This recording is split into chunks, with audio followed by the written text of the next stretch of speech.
भगवान को तुम्हारे कितने घंटे तक तुम माला लेकर बैठे हो, कितना तुमने सिर पर चंदन लगाया है, कितना तुमने आनंद से कंठा पहना है, कितना आपने मालाएं धारण करी है, कितना आप कहीं देवालय शिवालय बनाए बैठे हैं, कहीं कितना आप गंगा यमुना के घाट पर बने बैठे हैं, कितना आप तीर्थ में जाकर बैठे हैं। भगवान को इससे कोई मतलब नहीं। भगवान कहता है आप जहां बैठे हैं, अपने घर में, परिवार में, नातों में, रिश्तों में, कुटुंब में, कबीले में, जहां बैठे हो उस बैठे हुए स्थान पर अब भगवान कहते हैं कि तू मुझे दिल से याद कर, मैं तेरे पास में आकर बैठ जाऊंगा, तुझे मैं देखता रहूंगा और तू मुझे देखता रहना, बस और कुछ नहीं। हमारे यहाँ तो शिव महापुराण वर्णन करती है केवल 2 बार मुख से शिव शिव कहने वाले का भी उद्धार हो जाता है।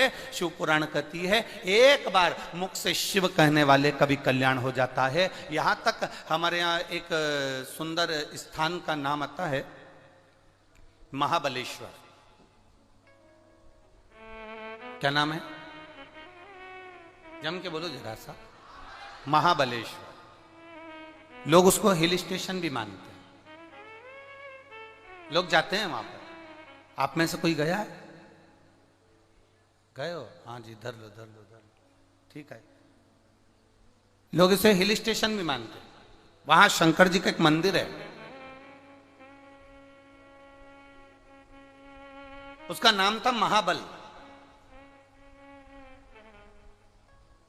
अब उसका नाम महाबलेश्वर हो गया।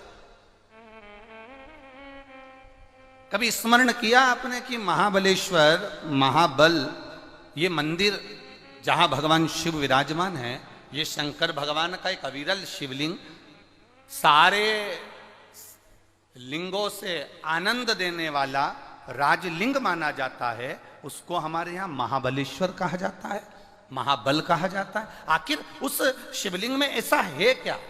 उस शिवलिंग के आनंद में ऐसा सुख क्या है?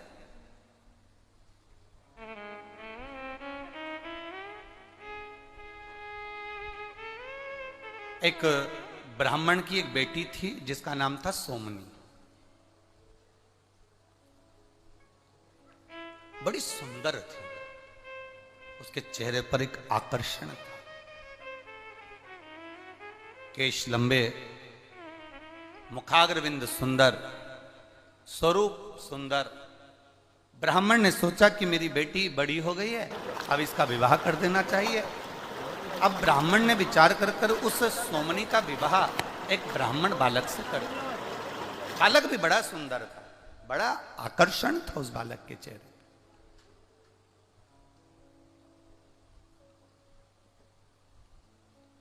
विवाह हो गया। केवल 3 वर्ष निकले थे, केवल 3 वर्ष। और 3 वर्ष निकलने पर ब्राह्मण को एक रोग लग गया। सोमनी के पति को एक रोग लग गया और सोमनी का पति वो रोग के कारणवश अपने प्राणों को त्याग दिया, मर गया, उसके प्राण छूट गए। अब सोमनी का पति मर गया, सोमनी ससुराल में रही। थोड़े दिन तक सोमनी ने अपने नियम को, व्रत को धारण किया, जो एक नारी को करना चाहिए वो नियम सोमनी ने धारण किया। उसके बाद सोमनी का मन ससुराल में लगा नहीं, वो अपने पिता के घर मायके चली गई और अपने पिता के घर में, अपने बाबुल के घर में वो रहने लगी। पर कुछ संगति व्यक्ति की बेकार हो जाती है तो अपना जीवन स्वयं बर्बाद कर लेती, अपना जीवन स्वयं बेकार। थी बड़ी सुंदर, चेहरे पर आकर्षण भी था, बड़ी सुंदरता उसके अंदर समाई हुई थी।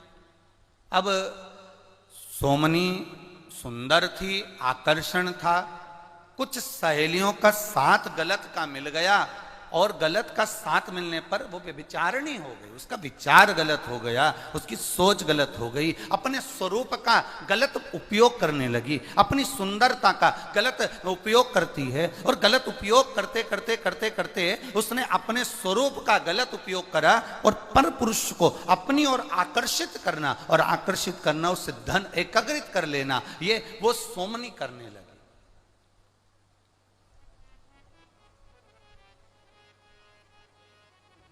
वो सोमनी कर रही है। एक विचार अपने अंदर उतार कर रखिएगा मेरी जीजियों, एक विचार अपने अंदर उतार कर रखना मेरी बहनों। अपने अंदर एक विचार को लेकर बैठना कि हमारी सुंदरता, हमारा स्वरूप, हमारी देह, हमारा शरीर, हमारी सुंदरता, शिव पुराण कहती है ये किसी को लूटने के लिए या किसी को बर्बाद करने के लिए नहीं, हमारी सुंदरता भगवान के भजन के लिए प्राप्त होती है, भगवती स्मरण के लिए प्राप्त होती है।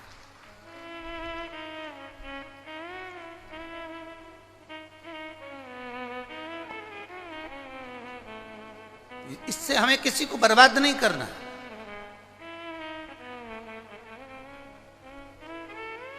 इस सुंदरता से हमें किसी को नष्ट नहीं करना। सोमनी ने अपनी सुंदरता का फायदा उठाया, पर पुरुष गमन करने लगी। समय आया, नगर के लोगों ने, गांव के लोगों ने सोचा ये नारी ठीक नहीं है, ये श्रेष्ठ नहीं है।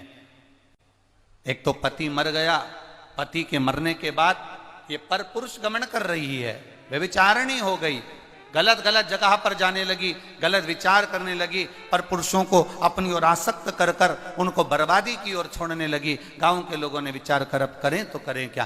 गांव के लोगों ने ब्राह्मण से कहा आपकी बेटी के लिए हम क्या कहें, पिता का दोष क्या होगा उसमें, ये संगत का दोष होता है, गलत संगति अगर हमें मिली है तो उसका दोष हमारे ऊपर आ ही जाता है।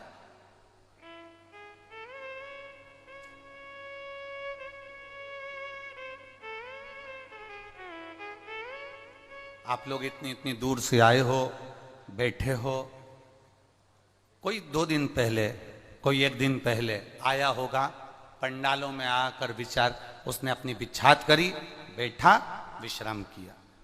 5 दिन आप बाबा की शरणागति में हैं, 5 दिन आप बाबा के चरणों में हैं, 5 दिन आप गलत विचारों से दूर हैं, 5 दिन आपको आपके घर का स्मरण नहीं है।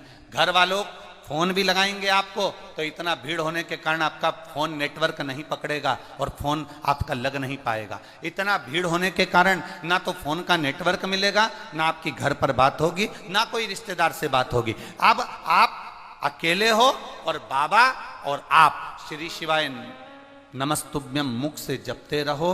भगवान जो प्रसाद आपको दे दे वो प्रेम से पाते रहो और भगवान की कथा का स्मरण करते रहो। 5 दिन आप अपने भीतर भगवत भजन को अंदर से उत्साहित कर रहे हैं, भगवत भजन को आनंदित कर रहे हैं। 5 दिन आप भगवान की